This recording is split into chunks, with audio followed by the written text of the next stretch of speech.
Hey guys, welcome back to the channel. And there goes my phone off again. Oh, I guess that's just a text message.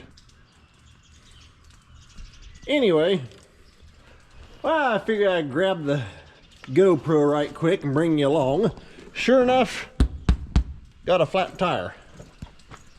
And so I'm not going to have the tire company come out with this being a dual and no fluid in it. I'm just going to take and drop it off the tractor and take it right down to them, and it'll save a additional charge on a service call. I'm guessing though it's this valve stem is what's leaking. And so before I do that, however, I am going to grab the air line and put some air into it and double check, and we'll see what's happening. Well, before I did anything, I grabbed the air line, pumped the tire up. Come on.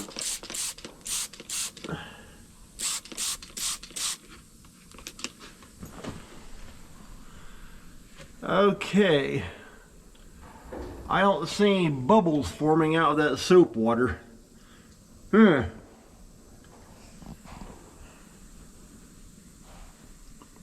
it's got a slow leak somewhere. I was actually hoping to see something around that valve stem. That would mean it was it. But there's nothing at all. So I don't know, it could be here around the bead, possibly. If that's the case, I'll just have them taken throw a tube into it. So, because I pumped it up to 20 psi, which is what I run the duals and the inside tires at 20. So, well, looks like I'll be getting the big impact. We'll get these hooks taken off, pop the dual off, we'll load up on the trailer and head down to the tire shop. Get this thing fired up.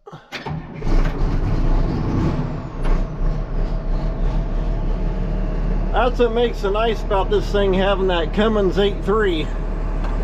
It definitely starts a whole lot better than the old Allis-Chalmers 426. Plus it gives it some additional horsepower. Originally it was rated at drop in the reverse here. Originally it was rated at 170. If I can get, a little tight up against that wall. But with that Cummins 8.3, that increased it to 205. Man, this is a tight spot. I must have backed this thing in from the east, not pulled in from the west.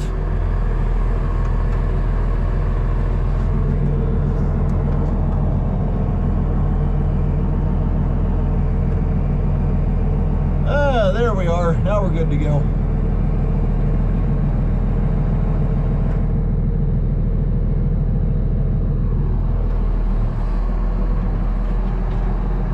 Well, that works.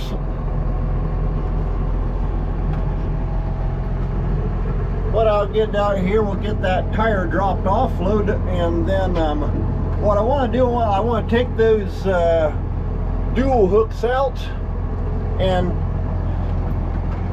turn the tractor enough so it pops off the rim and the tire falls on the ground.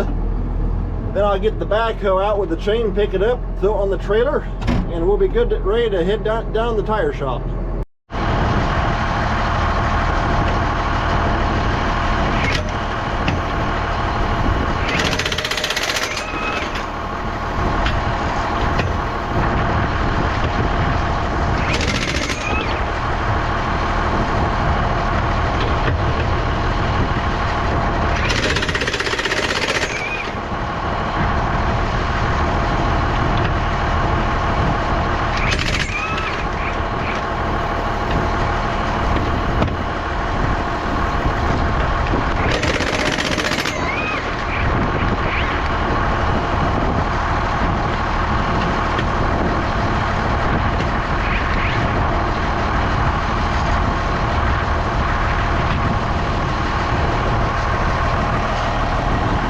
Okay, that's got them taken off.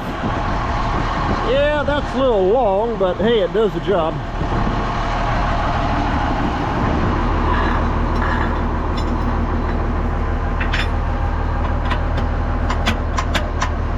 Oop, not loose enough. There we go.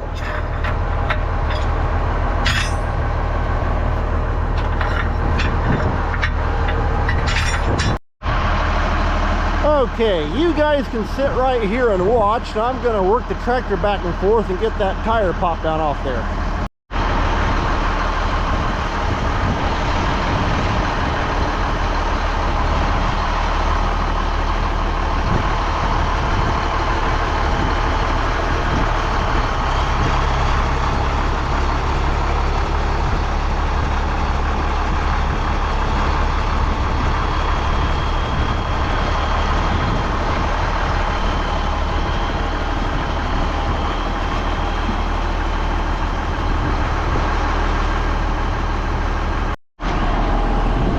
That popped it down off that rail.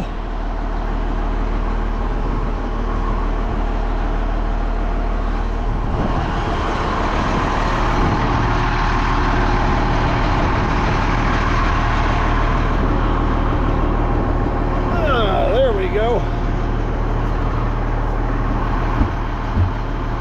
Perfect. Now I'll get the backhoe and the chain, we'll hook in that hole and load up on the trailer.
That's got loaded up here on the trailer, so we're gonna head down to the tire place. I've already told them I'm on my way, and so they said bring it on down, so hope they'll find out what's going on with it. Coming into the north side of Monticello, Indiana, we've had quite a bit of rain. I'm curious to see the big Norway Dam down here. It's a big hydroelectric dam. And yeah, they got two of the big floodgates opened up on it. This is on the Tippecanoe River. And there's actually two lakes down here at Monticello. One is called Lake Schaefer, which is right behind that dam. And as you can see, the water's just boiling out. I think that's kind of neat to see. And the other lake on the south side of Monticello is called Lake Freeman.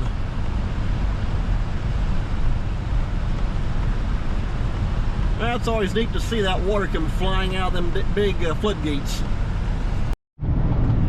I'm coming down, this would be 6th Street on the west side of Monticello, Indiana here.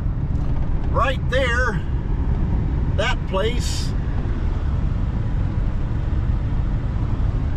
Owens Machine and Welding. If you saw my video where I put the new auger tube back onto the combine, that's where I had it made up at, that new tube and everything. So if you're in the Monticello, Logan Sport, Rensselaer, Delphi, the parts of Indiana, check out Owens Machine and Welding. They can get you fixed up. Like I say, it's right here on the west side of Monticello on 6th Street. So we'll be down here at the tire shop here in just a little bit. All right, here we are, Pump's Tire Service. Down here at Monticello, right on US Highway 24 on the west side of town. And as you can see, they got boatloads of tires. Man, a whole bunch of big floater tires right there. Wow.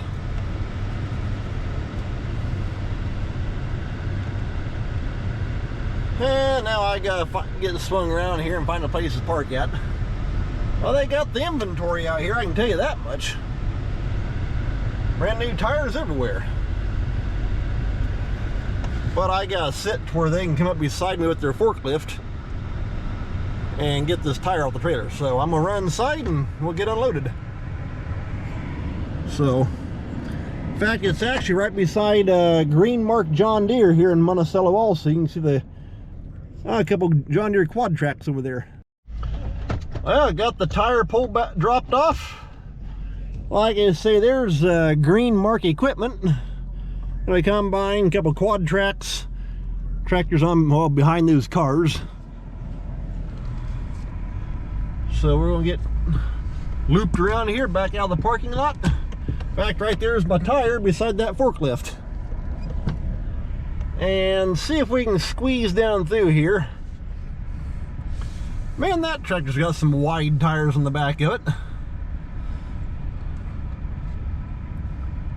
I almost wonder if that's not like a mowing tractor. It's so wide, it made from like mowing side ditches and that kind of stuff. Definitely wouldn't have to worry about tipping over. But yeah, like I say, they got a whole bunch of inventory. Okay, there it is. Green Mark over there.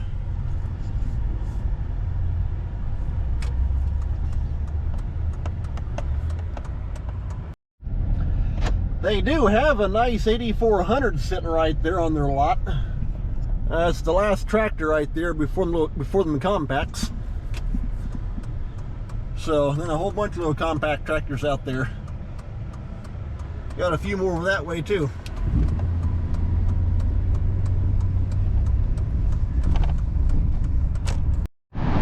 Taking another road that kind of comes up here behind the Norway Dam. Yeah, there it is. Actually boiling out there. That's always neat to see. And the road kind of comes up here and you can see the lake up behind the dam. Yeah, there it is. Like I say, this is Lake Schaefer. In fact, if you've ever heard of Indiana Beach, Lake Schaefer is the one that Indiana Beach is on. So that's kind of neat. I just got back here to the shed and took the trailer off.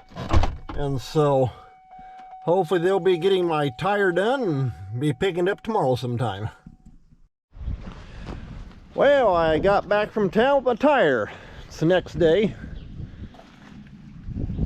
However, the way they said on there, they put the T-rail ring facing down, but I should be able to take and hook the chain back into that little hole right there and pick up on it. So I'm gonna get the backhoe, get this picked up off here.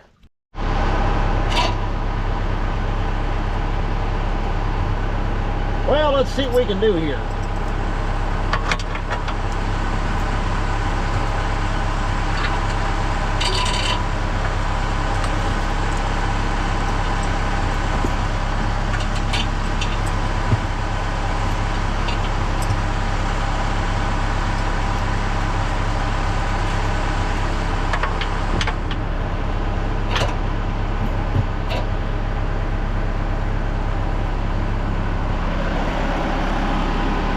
Okay, I think I should be able to pick that thing up. We'll see how it works.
Alright, that's got the tire off.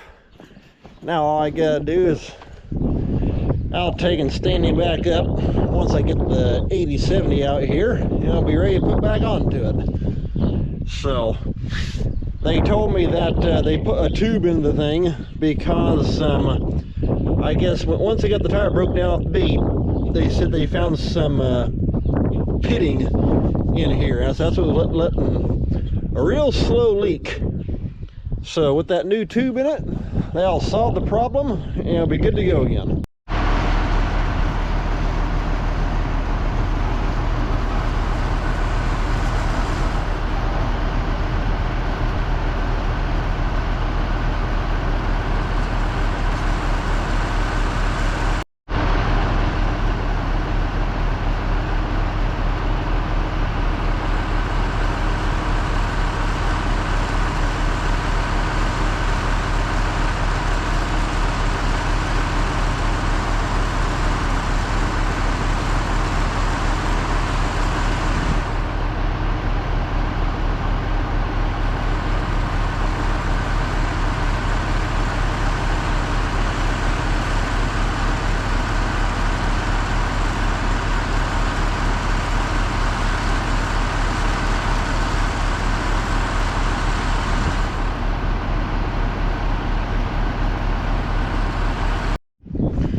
Alrighty, that's got it set in here. You just have these dual hooks that you take. There's a notch right there in that T-rail.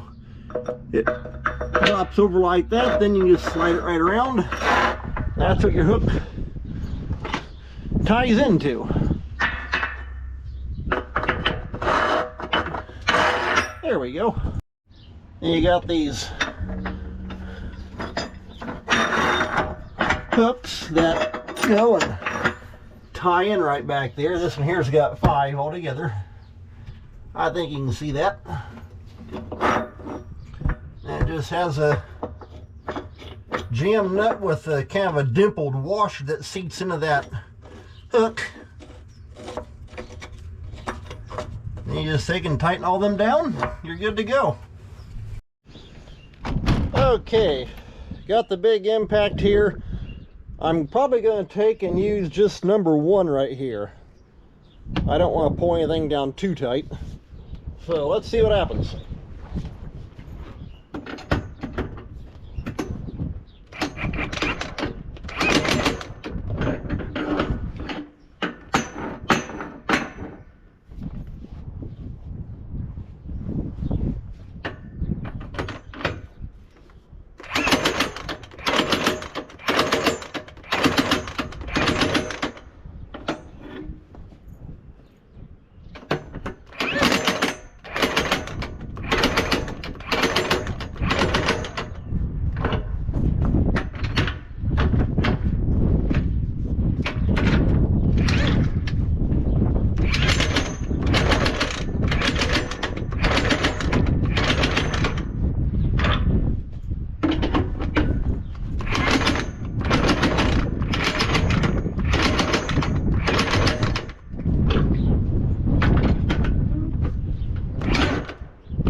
Okay, that's got it.